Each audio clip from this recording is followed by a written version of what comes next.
जय गजानन.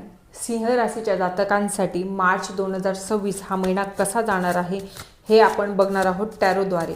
म्हणजे काहीही असू शकतं, रिलेशनशिप असू शकतं, जॉब असू शकतात, करिअर असू शकतो, हेल्थ असू शकतं, पार्टनरशिप असू शकतो. कुठलाही क्वेश्चन असेल तो मनामध्ये घ्या आणि कुठलाही पर्सन असेल तो मनामध्ये ठेवा आणि ह्या रिडिंगला रेझोनेट होण्यासाठी कमेंटमध्ये जय गजानन लिहायला नक्की विसरू नका आणि आपापल्या इष्टदेवतेचं नाव घ्यायचं आहे रीडिंग स्टार्ट करण्याच्या अगोदर. मी पण घेते, तुम्ही पण घ्या.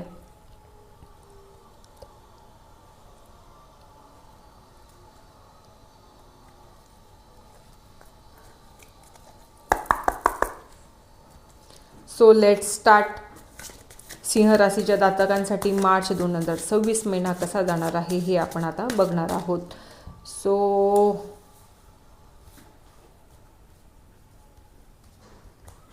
चला, सगळ्यात अगोदर आपण जॉबविषयी बघून घेऊ की जॉबवाल्यांसाठी हा महिना कसा जाणार आहे. थोडासा कष्टाचाच राहणार आहे. असं नाही की सहसा करून सगळ्याच गोष्टी मिळतील. वाऱ्यावरच्या अफवांवर विश्वास ठेवू नका.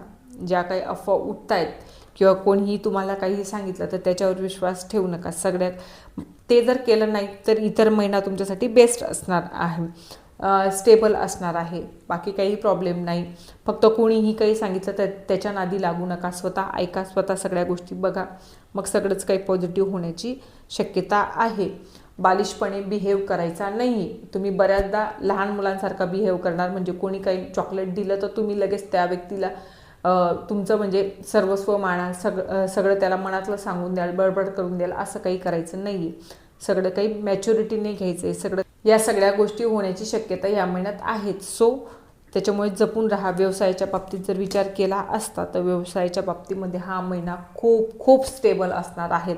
जे तुम्ही कमवाल ते तुमचं खूप स्टेबल असणार आहे आणि म्हणजे युनिवर्स तुम्हाला हेल्प करत आहे. ही गोष्ट लक्षात ठेवा की युनिवर्सकडनं तुम्हाला सगळं काही मिळणार आहे. फक्त कितपत घ्यायचं, किती नाही घ्यायचं हे तुमच्या हातात आहे. अफाट द्यायला युनिवर्स तयार आहे. युनिवर्सवर तुम्ही विश्वास ठेवा. तुमच्या इष्टदेवतेवर विश्वास ठेवा. ज्यांना तुम्ही इष्ट मानत असाल त्यांना तुम्ही प्रार्थना करा. त्यांच्याकडनं तुम्हाला सगळंच काही मिळेल आणि जे तुम्हाला मिळत आहे त्याचा आनंदही व्यक्त करा आणि त्याच्यासाठी देवाला थँक्यूही म्हणायला विसरू नका. म्हणजे जे मिळेल ते असं मिळणार आहे की त्याच्याने तुमची प्रॉपर्टी पण होईल आणि विशेष म्हणजे लॉंग टर्मसाठी प्रॉपर्टी होईल असं पण आहे. आता पारिवारिक विचार केला असता तर पारिवारिकमध्ये तुम्हाला इमोशनल तुम्ही जास्त होणार. म्हणजे इमोशनल होऊन सगळे डिसिजन घेणार, इमोशनल होऊनच राहणार. सो त्या सहसा करून प्रॅक्टिकली होण्याचा प्रयत्न करा. इमोशनल होत राहिल्यात तर तुमची नाव कधी डुबेल कधी निघेल असंच होईल. आणि परिवाराला सोबत घेऊनच चालायचं आहे. स्टेबल राहायचं आहे. कारण तुम्ही जितकं डिसिजन प्रॅक्टिकली आणि चांगला घ्याल, डिटर्मिनेशनने घ्याल तितका प्रॉफिट तुम्हाला होणार आहे. आता लव्ह रिलेशनशिपचा विचार केला असता तर ह्या महिन्यामध्ये तुमच्यासाठी काही गोष्टी थोड्याशा सहन करावं लागतील. काही गोष्टींना तुम्हाला म्हणजे बोलताना विचार करावा लागणार आहे. बोलताना काहीही बोलू नका. सहसा करून तुमच्या पार्टनरशी तुम्हाला बोलून सगळ्या गोष्टी सॉर्ट आऊट करायच्या आहेत. सगळ्या गोष्टी मनात ठेवू नका. त्याच्याने तुमचा स्ट्रेस, एन्झायटी जास्त वाढण्याची शक्यता आहे. तर तसं होऊ देऊ नका. सगळ्या गोष्टी बोलून करा. सगळ्या गोष्टी एकमेकांचं कन्सर्न करूनच करायचं आहे. असं नाही की स्वतः काहीतरी गैरसमज करून घेतला. कारण गैरसमज ह्या महिन्यामध्ये खूप होतील तुमचे.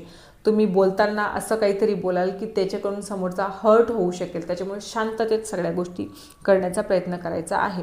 ओव्हरऑल हा महिना बघायचा म्हटला तर ओव्हरऑल हा महिना स्टेबिलिटीचाच आहे. ओव्हरऑल ह्या महिन्यामध्ये तुम्हाला जर तुम्ही सगळ्या गोष्टी इमोशनल झाले नाहीत, व्यवस्थित बोललात, व्यवस्थित सगळ्या गोष्टी करण्याचा प्रयत्न केला तर हा महिना खूप खूप छान राहणार आहे. या महिन्यात तुम्हाला कुठलाच काही प्रॉब्लेम होणार नाही. आणि हेल्थचा विचार करून घेऊ आता. हेल्थच्या बाबतीमध्ये हा महिना खूप छान असणार आहे. तुम्हाला हेल्थ तुमची या महिन्यामध्ये बेस्ट असणार आहे. सो मी जसं सांगितलं की स्टेबिलिटीचा महिना आहे.